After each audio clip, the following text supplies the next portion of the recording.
I need a man. I've never said that I was strong or independent. Men, we need to stop going around and saying women are gold diggers. That's not the case. We're just naturally expensive. Advice to young ladies, you are living in the era where you now know and understand that men are not the prize. Do you ever just have like these moments in your life where you just look at yourself and you're like, what am I doing? Like, I'm literally nearly 32 and I'm currently living back at home at my parents' house. I'm in my childhood bedroom. Today we have a bunch of leftover women just being relationship and dating experts trying to give advice to the younger generation of women. Let's see how well this will go, shall we? Advice to young ladies, you are living in the era where you now know and understand that men are not the prize. I grew up in the 60s, 70s, 80s, 90s. Supermodels had just come about. It was the men are the prize, men are the prize, men are the prize, patriarchy, etc. But you're living in this new world era. They are not the prize. You're the prize. So do not ever cry over a man. Do not ever feel bad because a man made you feel bad. Because if they want to be with you, they'll be with you. If they want to text you back, they'll text you back. And if they don't, then just don't waste your time. There are 8 billion people on this planet. Honestly, please don't lose sleep over any man like that. Just not worth the hassle. So that's my advice to the young ladies out there. You are living in this amazing era. Make the most of it. You're the prize. Make the most of it, she says. Is this why so many young women can't wait to be 18 and create an OnlyFans account so they can sell desecrating photos and videos of themselves to random people? Yes, I guess men are the problem. This video is for my strong women. Us women who've had to be strong our entire lives. Like, relentlessly strong for everything. For everyone. Is it just me, or is it fucking exhausting? Like, I would just like, for once, to find someone that I could finally let down my guard fully and get to be taken care of and pampered. And I see girls online who have these fantastic guys that do all this stuff for them, and I'm so jealous. But every time I think I found someone, my guard is still up just a little bit, thinking that other shoe is gonna drop. And I'm gonna have to be strong again, eventually. It's exhausting. I'm so tired of always having to be strong. I don't wanna be anymore. I wanna be taken care of. I wanna be soft and vulnerable. But I don't think I'll ever get that chance. Just me? No, it's not just you. There are millions of women who fell victim into this strong, independent woman narrative. Unfortunately, darling, the knight in shining armor is long gone.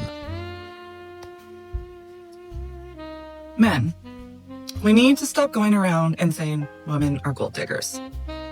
Because that's not the case. We're just naturally expensive. And that's okay. I mean, we got the nails, the hair, the toes, the waxing, all the jazz. And we've upheld that expense for years. But if you don't have money, then you probably shouldn't be dating. If you can't afford yourself, then odds are you can't afford two people. And if you don't understand that math, let me break it down to you in simpler terms. If you're looking for a house, you have a certain tax bracket that you can purchase. You stay within your means, or at least I hope you do, because eventually you won't own said house. Women are like houses. We are all in certain tax brackets. You're not going to go for the mansion when you make the starter home income. So I hope this little lesson breaks it down for some of you. You can window shop all you want, but you don't actually get to step forward and purchase the house unless your tax bracket allows it. Let that sink in. Nails, hair, and waxing are expenses, not personalities, darling. Come on, this is getting old. Notice how the louder someone talks about their price, the less anyone's actually trying to buy? If you are an 18, 19-year-old girl and there's a 30-year-old guy or a guy pushing 30 trying to hit you up, whether he says he just wants to be friends or he's straight up trying to have a romantic relationship with you, I want you to know he is a loser. And you just graduated high school and he's pushing 30, even if he says something silly like, you're so mature for your age, he doesn't mean it. Women his age know that he's a loser, and he knows that you're still young enough to like think he's something special. He's not. A 30-year-old man trying to pursue anyone whose age ends in teen, that guy's the biggest loser. I was once a teenage girl. There's just things you don't recognize about an older guy right away because you just don't have the life experience to truly grasp that an adult man talking to a teenager, if he's saying he wants to be your friend, he doesn't want to be your friend. Grown adult men talking to you when your age ends in teen, he's the biggest loser. And give it 5 years and you're gonna be like, oh my gosh, you're gonna realize he had such a predatory nature. And obviously, if you're underage, he is a predator. Funny how it always jumps straight to predator, like that's the only explanation they're allowed to accept. Why can't it just be that men just want someone with little baggage, less demands, and less cynical? Well, of course, these leftover women can't accept that reasoning. So instead, it all gets reframed into something sinister. I need a man. I've never said that I was strong or independent. Do I need a man to satisfy my needs? If you know what I mean? No. Most of them aren't good at that anyway. But I do need a man to support me financially. And when I married my ex-husband and he said his vows to me, he said, till death do us part. Marriage is a legally binding contract as well. So in our vows, he said he was going to provide for me until death do us part. And guess what? We're both alive. So by law, my ex-husband should be paying my bills. Do you understand? That's why we're going to court, because he's saying he should not be responsible for my bills anymore since we are no longer married. And I said, that's not what the marriage certificate said. It said till death do us part. But you know, even when I was married to him, he still never really satisfied my needs, which is probably why we ended up getting a divorce anyway. And now I'm a lesbian, if that tells you anything. I think her lawyers are quietly praying the judge doesn't ask basic questions. Because this whole case sounds like trying to return a product you already used, broke, and threw away. Then arguing the warranty still covers it for life. This is what men are getting wrong about women when it comes to dating. The focus is so much on attraction. You're not a creep if you're attractive. I'm single because all women care about our looks. I can literally tell you right now, as a woman who has dated and coaches women, they care about emotional intelligence. Yes, attraction plays somewhat into it. But if you have a good personality, emotional intelligence, that trumps everything. Guys who get it will get it. Yes, looks don't matter as long as the guy can afford every fucking demand the woman asks. Do you ever just have like these moments in your life where you just look at yourself and you're like, what am I doing? Like, I'm literally nearly 32 and I'm currently living back at home at my parents' house. I'm in my childhood bedroom. I met like a friend today, and I've met a few friends since I've been back in my hometown who have all had babies, and like they're not even babies anymore, they're like toddlers, and they have like these lives. And I'm just like, what happened? Like, I moved abroad and it was amazing and definitely took a career gap and stuff, and I'm just on such a different path that I ever thought I would be on. It's not necessarily a bad thing, because I definitely think I'll look back one day and be like, thank God I travelled. But like, as if I'm lying in my childhood bed right now at 31, single, in my parents' house. Like, what? She took the scenic route, came back, and is fucking shocked that everyone else who stayed on the highway got somewhere significant. Now she's trying to find other 30-year-old women to share her miserable life with. So a little while back, I'd been seeing this guy for like 6 months, and for me it was a bit of a head fuck. He was telling me he didn't want a committed relationship, but then was still hanging out with me and taking me on all these amazing dates. So I decided to practice what I preach, and I messaged the guy and was like, look, I want a committed relationship, so I think we need to leave this here for now, and if you change your mind, let me know, and if I'm still single, we'll talk. His response was amazing. He basically turned around and said, I'm really tied up at work for the next 6 months, but you take good care of yourself. So I got the answer that I needed, not exactly the answer that I wanted, but at least now I can move on with clarity and I'm not wasting any more time and energy on someone who doesn't want the same things as me. She still went on dates with a guy who told her he didn't want committed relationships. The utter desperation of these leftover women is funny sometimes. Drives me crazy that there's like one person that's like in the back of my mind and it's like a what if, but it's not a what if because he is so fearfully avoidant that it would literally never work because he's not getting his shit together whatsoever. But he like lurks in the background and I like him enough and I had a really good time with him when we were together. And he lurks in the background just enough to have me feel like, what if? Because that's what he wants. But I know what if. What if we got together? I would get my fucking heart broken. That's what if. Like, does everyone have this person? It's annoying, frankly. Could you imagine being married to somebody for years? That person being your person, like your soulmate, whatever, like you guys got married, you're happy. And then, I don't know, a couple years into the marriage, you now have to beg them for an ounce of affection, a hug, a kiss, a thank you. Doesn't that sound crazy? Because that's how a lot of men feel. Like, this makes sense to me. I'm talking to a guy from Raya who just moved to Chicago. We talk about how we love coffee shops. I say my favorite coffee shop. He's out of town. He comes back, I think 3-4 days later into town. The very next morning, he goes to the coffee shop without me to get a coffee. I'm so confused. Like, didn't you want to ask me on a date there? Like, why would you just take, I don't understand. I'm just so confused. Why would you go to my favorite coffee shop without asking me to meet you there? And I even said like, oh my God, that's so funny. I'm on my way there. I'm going to be there soon. And he's like, oh, okay, well, I'm going to leave. And I'm like,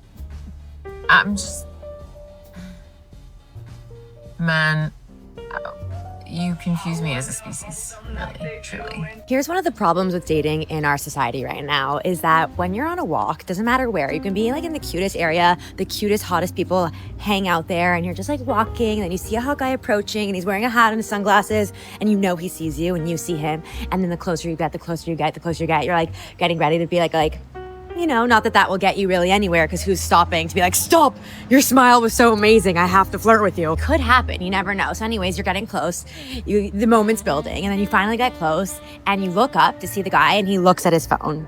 It's like, that was your moment, dude. That was your moment to stare me in the eye and just be like, I think you're cute. But no, you have to look at your phone because you're like, pussy ass bitch. Along with the no phone parties that I'm obsessed with, I think we should do no phone walks. Even though I'm on my phone right now talking to my camera, no one's stopping me. But you know what? I see no one. I bet you if I walk past someone right now while I'm talking, I'm gonna say, hi, how are you? What's wrong with a hi, how are you? There's really nothing wrong with it. I mean, I did just see a really hot guy, and that was what triggered this whole thought because we saw each other. We were both looking cool, and then the moment approached and I looked and he looked down. Fuck, that might be the key source in one of the areas that are wrong with dating right now. I just wanna say it. I'm putting it out there. Let me know what you think. Would you stop and say hi to someone on a walk? Let me know. I'm an LA native who moved to El Paso, Texas a few months ago, and ladies, I need your help. Where do you go find single men? Where are the single men? Where do you go out and like have a girls' night out and enjoy the presence of available, handsome, a good catch kind of guy? Where do you guys hang out? Like, I want to get to know more women here in El Paso, but also like, what activities do you guys do as well besides, I don't know, drinking? I'm not that much of a drinker, but hey, I won't judge you. I'm not a runner. I've seen like the 915 running club for girls. I support them from a distance because I'm not a runner.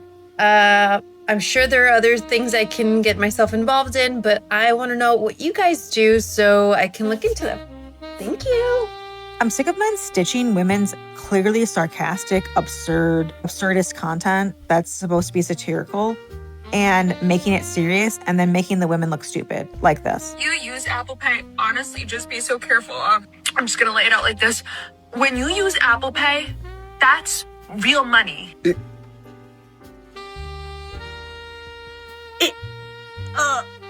What? Like, I get that this is just a cheap way to get engagement because her video has 3.1 million likes and his video has 2.1 million likes. So people definitely watched it, which makes me feel like people would rather see a woman be stupid or acting stupid and make fun of it than see a woman be satirical and be funny. Because if you watch the rest of that video, it's obviously clear. And then if it's not clear to you, then I just feel like you're putting your media literacy on display and you look like an idiot. So I really don't know who this is for. Like, I assume it's for people who are just like, yeah, I don't think women can be funny and I don't find them funny. I don't. You saved $1 a day for a year. Do you know how much money you'd have? Roughly $30,000.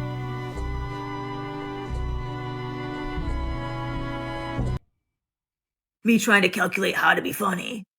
You look like an idiot. Like, and also that you don't get the joke. And then so you're trying to make a joke on her joke, which was better in the first place. And you're taking views from her because maybe you guys don't have your own like original ideas. Like you can't make your own satirical content. So then you just pretend to make fun of women. I don't know, but I'm getting like really tired of this because I feel like it's stupid and it's lazy. And if you're not funny enough to make your own content or make up your own joke, then don't, because it's not funny to me.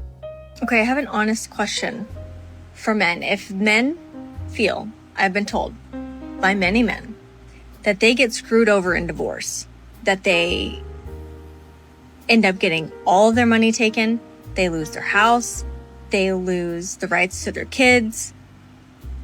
They tell me that divorce rips them of everything, puts them in financial ruins, if you will. So then my question is, knowing 50% of divorces fail, knowing women file 75% of the time for divorces, why aren't more men asking for prenups? Or why aren't more men asking for postnups? If they're under the belief that they will get taken for everything that they have in the event of a divorce, and their odds are 50-50, there's a 50% chance that you're going to get a divorce. Why are you not asking for prenups and postnups? I genuinely want to know what the reason is. If you feel like you have so much to lose in the event of a divorce, why are you not protecting yourself? Guys, I just got back from my Hinge date. Why am I doing this to myself? So we scheduled to go to dinner. We are sitting at the restaurant. Seems very nice. Not a catfish. Things are going well. And the waitress comes over. She wants to take our order. And I said, okay, I'm going to take the branzino. And he said, I'm going to take the burger. And the waitress asked him, okay, how do you like your burger? He said how he likes his burger.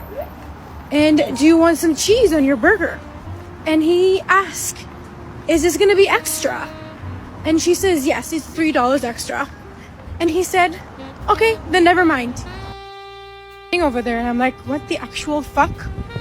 I'm like, okay, I'm hungry. I'm going to eat my branzino and see what happens. And he's like, oh my God, you have to pay extra for everything these days. And I'm like, yeah, it's New York City. So I got my branzino, he got his burger, we were eating. And once I was satisfied, I got up and I was like, I'm going to the restroom for a second. And I took my purse and I went to the waitress and I was like, hey, I just want to pay the bill. And I just paid the bill and walked out of the restaurant and I texted him. So I texted him, the check is taken care of, you should have gotten the cheese. And I blocked him. Does anyone else get the ick when they see men walking around the streets grabbing at their freaking crotch? Ooh. I just went to get a coffee and the amount of men I saw doing that, just walking down the street. Like, bro, what are you doing? If you really need to do that, then go stand behind a bush or a pole or something, please. Look, honestly, To be fair, I don't know what it feels like. Maybe they just desperately need to, but I don't know. Like I said, hide yourself. Be a little more discreet, all right? You look like a wild animal who belongs in a zoo. It actually nearly looks like an intimidation technique because I am scared, all right? I am scared. And I've got the ick. Ew. Please stop. In fact, while I was sitting there at my table waiting for my coffee, the table right next to me, it looked like a husband and wife sitting there. The husband's just laid back in his seat and just going for it. I'm like, bro, you are in public, all right? You are in public, babe. Can you not, please? And there are children around. There are women and children around, all right? Just go do that in a freaking men area or behind a bush, like I said. Okay? Control yourself. Thank you. I did this crazy thing yesterday where I went out into the wild and I talked to men. I know. I needed proof that the men in the comment sections of my videos, the ones that leave horrendous comments, didn't represent how all men think. So I asked 6 men, 2 in their 20s, 1 in his 40s, 1 in his 50s, and 2 in their 70s, if they've ever held a door for a woman and if she's ever yelled at them for it. And they all said yes. If you're a woman and you're yelling at a man in public for holding the door for you, shame on you. Men hold the door for me every day, all different places. And you know what I say? Thank you very much. I hope you have a wonderful day. And that is the only reasonable response. Anyway, I asked these guys, as a result of that, do you no longer hold doors for women? To which they all replied, no. One said, just because she's crazy doesn't mean I am. Another said, just because she has no standards doesn't mean that I don't. And the last one said, she's a woman. I'm a man. That's how I was raised. I will continue to hold doors for women. And so my social experiment is done, and the men in the comment section can just stay in the comment section. Can someone tell me how a single person is supposed to survive in the UK right now? Because the numbers just don't add up. Everyone keeps saying it's cheaper to be single, live on your own. That's not the case. If you're not a couple, you have to pay all of that on your own. So let's talk about rent. So you're talking 650 to 1,200, depending on where you live. These are averages, okay? Then you've also got to think about your council tax, another 180, 120, depending on where you are again. Then that's before you've got food, before you've got utilities, before you're paying your TV license, everything. You are paying 100% of all of that. Before you've even started living, you're looking at 1,200 to 1,600 per month. Again, these are averages, not necessarily accurate depending on the area that you live in. I think the thing that gets me is people just say, well, go and get a better job, go and get a higher paid job, go and learn a skill. Yeah, you can do all of that, but we shouldn't have to. At the end of the day, if you're working full time, if you're doing a 35-hour plus a week, you shouldn't need to go and get a second job. You shouldn't need to have a side hustle, but people are, and that's the only way they're getting by. Or they're using credit because they just doesn't add up. The cost of living versus the average salary or the minimum wage salary in the UK, it doesn't match. No matter what, you're always going to be worse off. Now, these aren't luxuries. These are the basics that you're paying for. Your car insurance, you're paying for your gas, your electric, all of that. And then you're working for nothing. It's not living, it's surviving. You are living to work, and that's not right. Single, in your 40s, and no friends. No best close friends. Yes, I know people and I do have some friends, but I think and I've said this for so long, I want to be someone's priority. I have no purpose in life. I'm too old to have children now. And yes, I know I'm going to get, oh, you should be your priority. And I get it, right? I've got no choice but to look after myself and put myself first.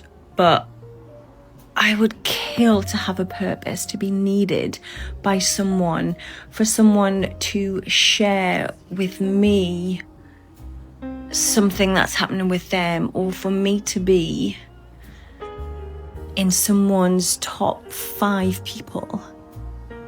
And I'm not. And everyone always comments and gives us grief or whatever. Like, this is just what I feel. I have nobody, I have no reason to be alive. And I don't want that. I want someone to think of me in the morning or before bed, or just if they're near where I live or whatever. Let's just see how Lisa is. Do you know what I mean? And I try my best when it's people's birthdays and things like that to send a card or to message. And I'm not saying I'm perfect and never have done. I'm far from it. I hate myself, actually. But I would love to just be in someone's thoughts. And yeah, that's about it. I want something more, and I don't know what to do because I'm trying. Joined this running club, and we had a nice day on Saturday. We had a little social run. We got up quite early, went to London and got an Uber boat, had a little run around. We did I think it was 11k, and then had lunch. And it's great, but there's not really a female that I connect with just yet. And that's what I want. It was a nice time. And it was really good to go into London and do something on a Saturday with people. But I want a female pal. I want someone I can invite round and all of that jazz, and someone that is look, I really need to talk. Can I talk to you? I'm struggling. Yes, I want to be useful. Anyway, it's a bank holiday Monday. I've taught 2 classes this morning and I'm going to work. Oh, fun. So, the weather's pretty rubbish, right? So yeah, happy bank holiday, guys. And yeah, that's all for now.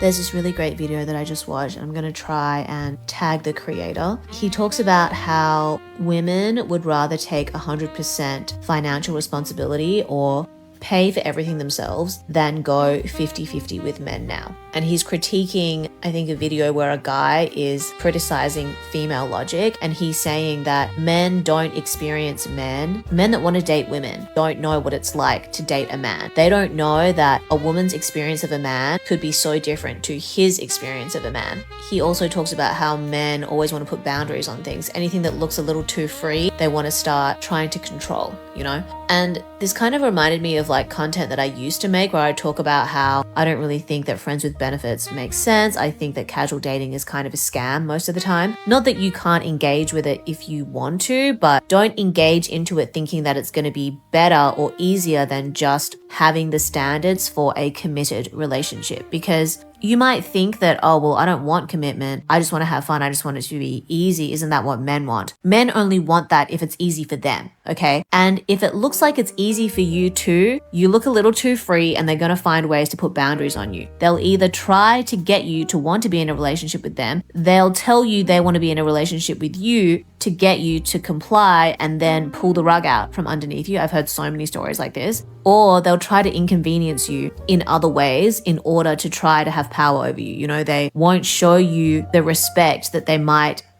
extend to even a stranger or a friend, because they believe that respect for a woman, especially a woman that they're sleeping with, only comes when they're in a committed relationship. You don't want a committed relationship, so he doesn't have to respect you in his mind, right? And I think it also speaks to this broader issue of how so many men are just conditioned to completely disregard the value that women actually add to their life when they're in a relationship. Most men aren't going to be in a committed relationship unless it benefits them, but they're not willing to admit how much the woman can benefit him, right? So then they think it doesn't make sense that a woman wouldn't want to go 50-50 financially with a man, because now women realize that it's more than just finances. It's also the emotional, the mental load, the risk. So it's well, why would I want to go 50-50 if I could afford to just pay my own bills and live my own life? It's actually sometimes easier to just struggle on your own and hustle than to struggle with a man that's struggling too.